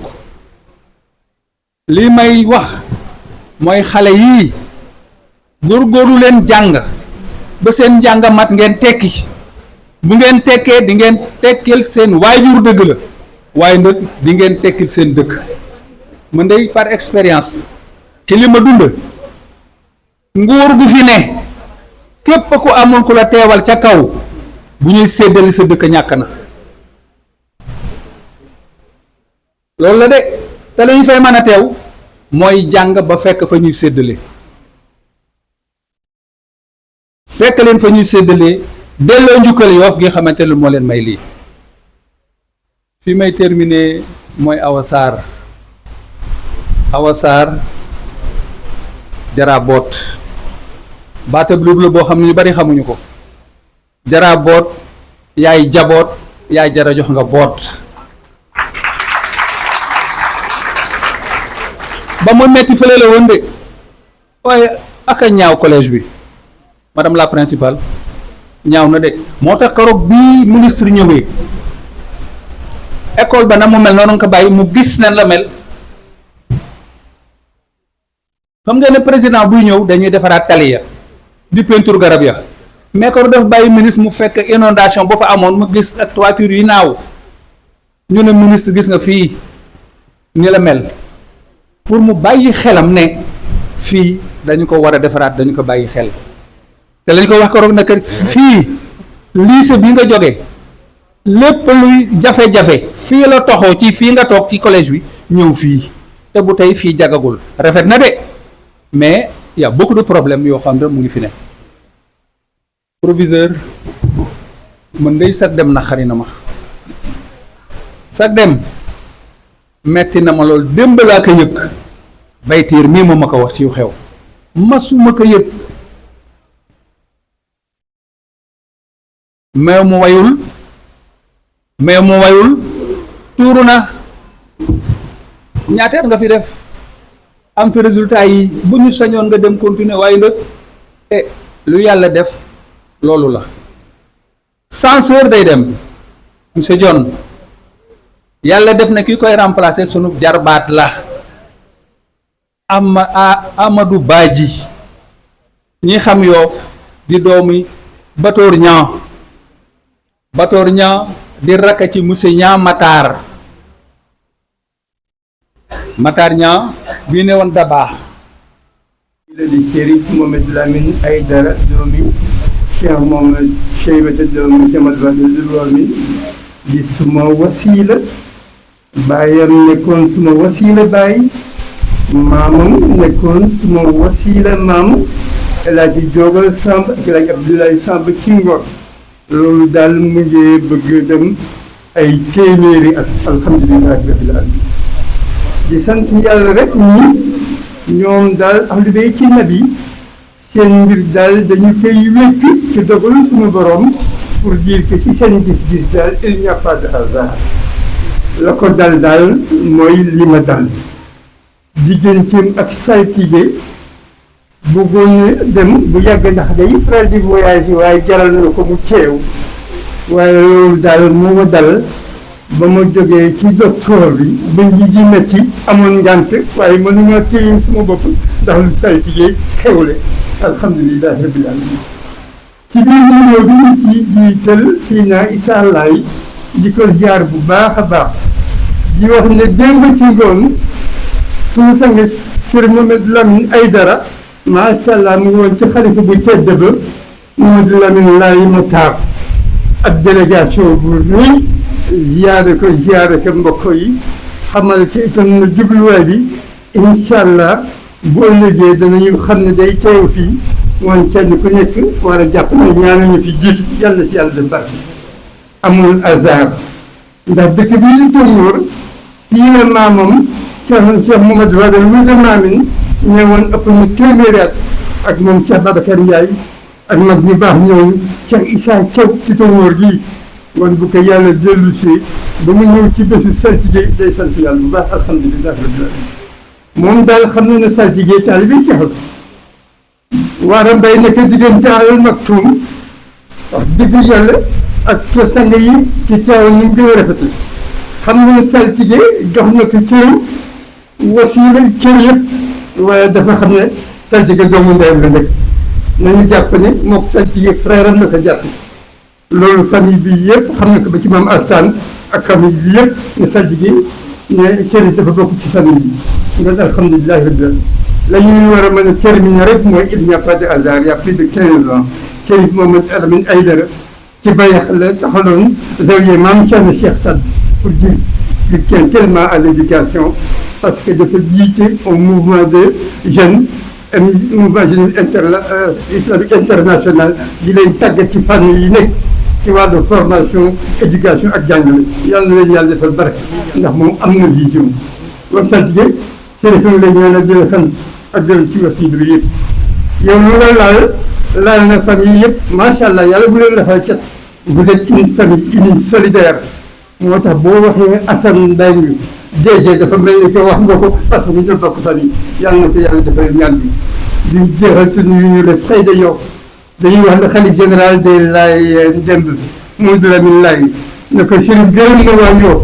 lépp lu muy def waaye yëpp ci jàpp imam ratib bi le président des frères Birane Mbengue notabilité yi yëpp wax dëgg yàlla na leen yàlla fekk alhamdulilahi rabbil alamin dañuy jeexal te ñaan ñu jullit ci baax yi proviseurs yi écoles yi ak yëpp yàlla ci yàlla def barke bu dul woon dara day yendu ak yéen ba mu jeex wax dëgg yàlla waaye dañu war a dem ci ay itte jàlle ji ay dëj yu bëree bëri mu ngi ñaanal góor yu baax yu tedd yi mu fekk alhamdulilahi rabbil alamin dina suuree kër bi nii sans dire un grand merci jërëjëf excellence Omar ku baax nga ku yiiw nga borom teraanga yàlla defal sutura ak notre frère Babacar Ndoye gëj naa ko gis ba ma àndee ak moom këram ca Saltigué Mamadou Mbengue mais léegi dañuy wax ak topp mag doom topp bàyyi boo ci defaree kenn defaral nga ñëpp boo defaree Yoff defal nga tànk defal nga la communauté lébu au nom du grand serigne de Dakar Abdoulaye Matar Diop ñu ngi leen di sant ci lu bëree bëri ñi mu wax yëpp nag dama koy tënk jox ko kii tax ñu préfet de l'Almadies wax dëgg yàlla defal jàmm macha allah yàlla defal sutura salli ala Muhammad ñu ngi leen di ziyaara di leen baalu ak mbokk Yoff yëpp alhamdulilah. mbooloo mi nuyu naa Chérif Aïdara di nuyu suñu représentant religieux bi di jël nuyoo bi seen nuyoo di ko teg ci Seydina Issa Laye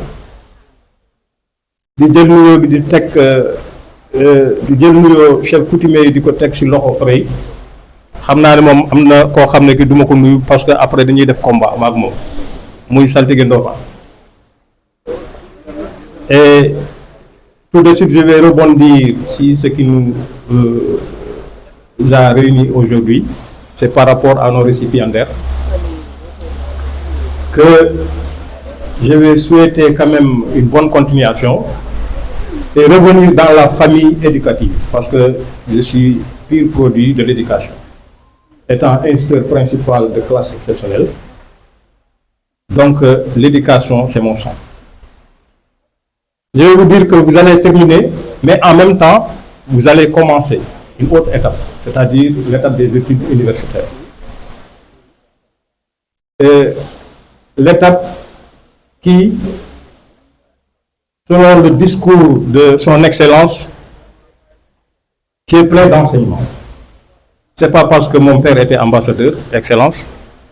Mon papa s'appelait Samba Ndiaye, il est décédé au Brésil. Il était ambassadeur du Sénégal au Brésil. Donc, je fais partie de la famille des relations internationales. Discours plein d'enseignements, je vais tirer une leçon par rapport au comportement de madame. Ça aurait été moi, pédagogiquement, je ne t'aurais pas molesté. Parce que c'est ce qui vous a marqué depuis le bas âge jusqu'à présent et que vous retenez dans votre conscience. Donc, pédagogiquement parlant, madame ne devait pas vous discriminer par rapport au chant. Et discours aussi par rapport à la détermination. Vous constituez un exemple, étant jeune, par rapport à votre détermination. Et vous avez montré que c'est la souffrance qui est le fondement de la personnalité. Et dans nos familles,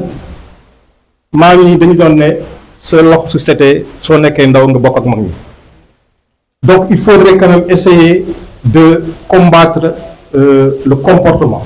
des enfants. combattre le comportement des enfants, c'est dire que, reprendre l'adage de Socrate qui disait « Nul n'est méchant volontairement. Seule l'ignorance et le vice fondent le mal. » Dieu vous a donné que vous n'êtes plus ignorant. On va vous classer dans la classe des gens instruits. Donc, vous êtes appelés à éduquer, comme l'a dit Seydina Issa Laye, éviter tout ce qui est en rapport avec la violence. Et aussi, vous devez aller dans ce sens, cultiver le sens de la solidarité, cultiver les règles de bienséance. Et les comportements aussi valent beaucoup. Madame l'honorable député Aminata, que je vais reprendre tout de suite, qui a remarqué que la majeure partie est composée de filles. Je crois que d'une part aussi l'État a réussi ce qu'il y avait 10 ans de cela avant, le plan décennal de l'éducation, qui quand même encourageait les filles à rester à l'école. Donc les filles, je vous encourage aussi. Je sais que aujourd'hui vous vous êtes fait distinguer parce que j'ai constaté que la majeure partie des récipiendaires, c'est composé de filles. Et cela 10 ans avant, on ne pouvait pas l'avoir. C'est par rapport au mariage précoce que je vais citer, qui constituait quand même des entraves au maintien des filles à l'école. Donc tout ça, d'une part aussi, l'État a réussi. Et je vais me joindre aussi aux félicitations du censeur. Le censeur qui est le maillon central du lycée, vous le méritez. Et je vous encourage aussi par rapport à votre formation. Je vous encourage parce que vous avez maintenant un poste de responsabilité. Le censeur était un poste de responsabilité parce que c'est lui qui planifie les apprentissages. Le professeur, s'il est dans la classe, c'est à cause du censeur. C'est parce que c'est lui qui délivre les emplois du temps. Et c'est lui aussi qui détient l'essentiel des secrets de l'établissement, parce que les notes des enfants et tout gravite entre les mains du censeur. Donc ça aussi, c'est un poste de responsabilité. Et que Dieu vous protège par rapport à ce que vous allez trouver. Et je vous encourage aussi par rapport à votre comportement. C'est ça. Parce que c'est le fruit de votre travail. Donc, sans pour autant être loin, je vais vous remercier. Remercier aussi les récipiendaires et vous encourager. Vous devez démultiplier votre comportement sur la non-violence. Parce que c'est de tout temps. Les gens sont agressés partout. C'est vous qui êtes aujourd'hui des intellectuels, vous devez véhiculer ça au sein même de votre famille. Commencez à encadrer vos frères, vos sœurs au sein de la famille. C'est ce qui va encore répercuter et je vous remercie de votre attention. Aleb doom ak liggéey. Ndiaye bàyyi di ma wax baat boobu. ak liggéey la ma wax boobu neexul. salaamaaleykum. man dama liggéey ba dee. salaamaaleykum. daw naa ba dee moom moo bon ak mbonam.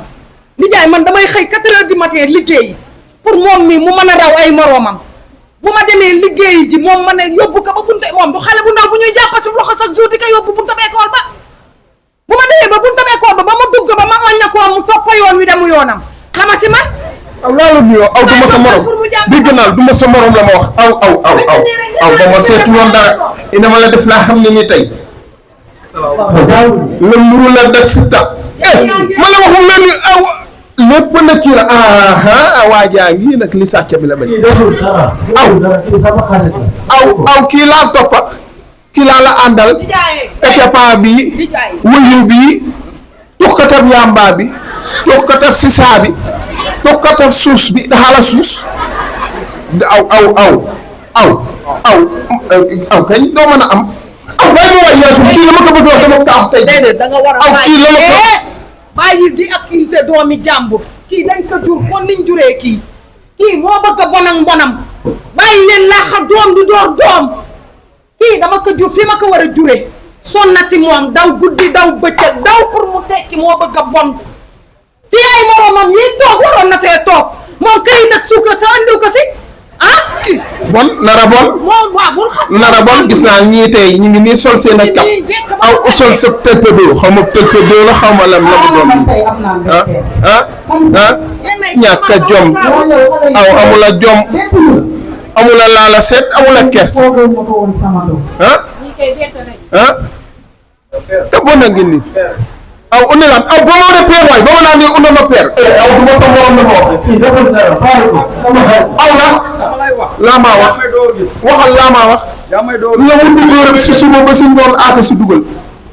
kii dama ko yar waaye si siraatal mustaqim i ka jàngal la nekk aw daxaa ko dévier ma doom man sama doom jàngawul ni micro bi baax waaw père xat fa pousse yow daal kenn mënu laa tàgg ba doo taw di jaay man li ma liggéey fii du kii moo koy yàq yow damay daw guddi daw bëccëg maa ngi dégg sànq am ku naan lu ma lekk sama jabar ak a togga da nga musa lekkaani fenn mosula am da nga musa naanaani fenn mosula am la xiif aw daxaa la dihin daxaa la domoda waaw daxaa la supportaay waaw li ma gën a neex nag woon daxaa la pepp si keneen sa mënoo kaa lekk yow man la ma togg ngaa lekkal togg keneen mënoo kaa lekk kër li ma nag ba kër ñu si jéem te mu fi gënul gënoo déedéet moo bëgg a bon man nag li ma war a mën a li ma liggéey fii du moom moo kaa yàqaat yaa ngi maa dégg ñun daw nañoo daw ñun yaay yi ba nga bëgg a wax dëgg yàlla ah fu ñu taxaw ñu ne nday ja doom ja nday ja bëgguma loolu na dakka waaw waaw léegi li ñu war a liggéey fii nii toog nii xam nga ne ba doon sama sago mu toog fee si paa ba la fii toog waaye fii ay jigéen góor yi xoolal li bari jigéen ñoo ëpp góor yi waaw xoolal li aw daal léegi in dem saltige di seen moto mu ngi naa sa kippaale in dem in wax moom la mu xam si dëkk bi la mu xam si guddi yi tey déedéet père balaa boobu yow loo ma xamaat yow yaa ngi may doo gis tey waaye dama wax loolu wax nañ ko ba mu jeexee dama la toog non père bi damaa tooñ ah man kat la ma xam ab xale day am man waruma wax mag rek nga war di wax xale du wax waaye nga bañ a jéem saltige waxal jàmm rek léegi man kay dama war a wax mbenga jaraboot mbenga léegi la woon jaraboot man egg leen suuf te la ma ver toog leen si suuf la mo léegi ayca waxal li bëgg waaw papa gannaaw loolu dañuy nuyu ñi fi nekk ñëpp dogal dogal nii laa la ñëwee u tooge nii kon baax albatakul yéen seen famille bi bari na coow yooyu bari coow parce que li ñu yaakaaroon a tas fii Kumba Ndooy maam Kumba Ndooy waaw toog ba pare kañ waaw yaakaara foom rek waaw papa dama lay wax ne la man kii àndew maax moom ay caaxaan man nag depuis xale moom mënul ñàkk a def ay dëng-dëng waaye loolu jamonoy xale la woon ndax jour ba may romb samay xarit ñu may yàqal sama njàng su ma déggoon sama waajur loolu du ma dal parce que dama daan romb samay morom ñuy mosantu xam nga luy mosantu di tuxantu di naanantu su ma rombee ñu ne ma sawaay kaay mos ma topp mos googu ba mos googu naroon maa sànq léegi nag loolu nag moo ma génn ci ba ma góorgóorloo bopp déglu ay waxi waajur ak dégg ndigal man ca laa ca génnee beneen bi tamit mooy violence li ma ci génnee mooy ay nawetaan ak yii laa doon toog mais bi ma ci xaañee sama bopp doomu nday ba mu waaj a dee ba ma la tiimee xam ni sama doomu nday la ca laa ca génnee waaw tux mi nag tamit jour ba ma waxee sama yaay bu may mosantu ba xaw a mel ni ku xaw a màndi xoolal loolu sama yaay di wax ma jànni ka sama baay wax ma jànni ka ba tux mi reesee ca laa génn ca loola ndax kersa waaye moom nii dafa dëgër bopp su ma sañoon mu toog fii mais père xas bi nga ma xas dinaa ko delloo léegi yow sa mbaxane mii mel ni potu Sambour parce que paa bi damaa xas day nga xas dara de léegi waaw ñëw leen fi ngeen war a ñëw ban ñëw sa jigéen moo la ci rawatina ci bu noonu rawatina lekk ci suuf rawatina xam sa këram dara lu dul njaboot dëgg la moo tamit bi yàlla defee sa jigéen nekk si yow tànk def na ba andi faa indaan jànge ñoo fees amal fa doon am ginnaaw yàlla moom moo dox ba ko nay nekk ci jàmm la jàng lycée bii ginnaaw yàlla bokk na si ñii dox ba lycée bi taxaw ba ko nay nekk ci jàmm ba dégg ko dara mu dugg waaye mu war a toll lépp ca jàng dafa ko dégg ko yow góor am na xaw a sànq buur ka jàng ba buur moo la jànganaaw ba yaa ngi yaakaar ne yaa ngi yolluwaat ci ma nenam jàng ba fa ma nee nag dañoo wax ne ay bëñ bala sax ba saxee ba bëñ yëpp a mat loo ko indi naan lool na dina yi lépp ena waral coow ena li nga jëwees mu ne bëcc ba am dicté ja baax en jëm Ndakaaru du fa fekk jiwaat ñaar xamante ni am na ñeneen gën jikka am na ñeen gën jikka waaye fexe leen ba jikka ja baax ji am fii ndëgg yóbbu ko foofa waaw jikka ja baax jéem fa fekka ànd leen sa ba leen roy daaxa roy baala roy daxa la roy la gën lee nekk maa ngi leen la ñaanal fi leen jëm yàlla leen fa yàlla oo amiin yaa rabbi amiin saltige dala ñaan ba dégg ñàkkee jëm mu ñaan jéeg amu jëm ba àlla dañee mu ñaan yàlla def naataange bokk nañu waree jàng mu xar tànkam tuwéyam fa mu mën a ruur boppam dina fa ruur lépp la la jariñ gune yi ngir ñu mën a am la baax laa ñuy séntu yàlla pour yàlla defal leen amiin yaa rabbi maa ngi ñaan nga aw ma doom u góorgóorlu sa baay sonn na sa yaay sonn na dañu bëggee am teraanga ëllëg nag aaleen taajo waykat ba nag wayoon na leen ndonga daara yaa ngaa jooy bàyyi sori nañu ki nga óolu ko joxee doomam bëgg mu bari xam-xam def ka di sa doom ngir mu am xam-xam ñi leen a jàngal defal nañu leen kii ma xol bi dafa togg ba mu ñor waay mu ñëw waay mu ñëw xol bi nga tàng ba ma la ko toppee dina du baax si yow mu ñëw bu ko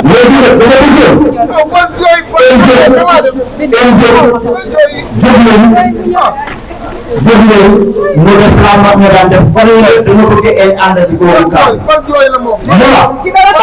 naatoon laatoon faakoon seen baay bii ambassadeur wax na leen ko baa ñoo jànga amuñu woon teraanga ji yéen am waaye jël takk seen ndigg xam ne fi ñu jógee am na luñ fa bàyyi dëgg la ku sa bàyyi dee ba ngay am xale bu ndaw am ñetti am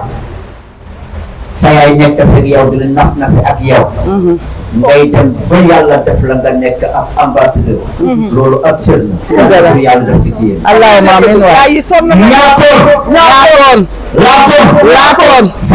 faakoon ñaatoon laatoon faakoon Troisième, Mampenda Sek, 1683, 5e D. Troisième, Mampenda Sek. Ensuite, Seydina Omar Sissé, 1585, 5e E. Seydina Omar Sissé.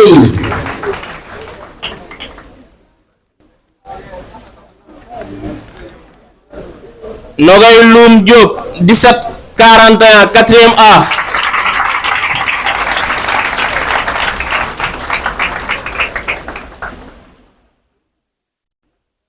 Marietou Badiane, 1632, 4e B.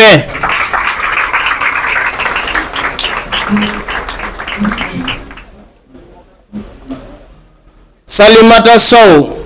1666, 3e A. Sow pour le dire, xoolaat nga dem fa macha allah man mii laa amalul affaire. Cheikhoulaye Sène, 1509, 3e B. Cheikhoulaye.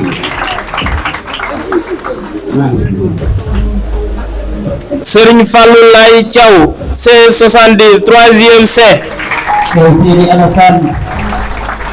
Macha allah. Et Aïssatou Sow. Aïssatou Sow, 3e. Donc, sous vos applaudissements, on va inviter, je pense, sama jarbaat la yow man maa amee lii mën a jaar. Pour la remise nous invitons Seyna ak principal Seyna Issa ak principal ñu joxe cadeau yi. Merci.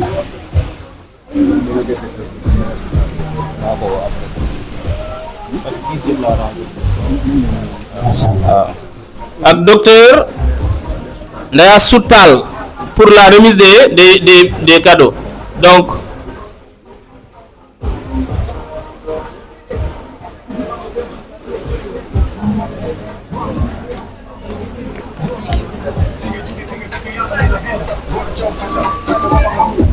Machallah.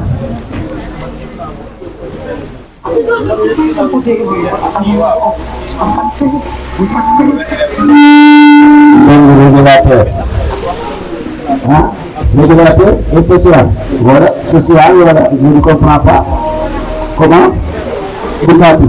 Ah, ok. Comme c'est bon.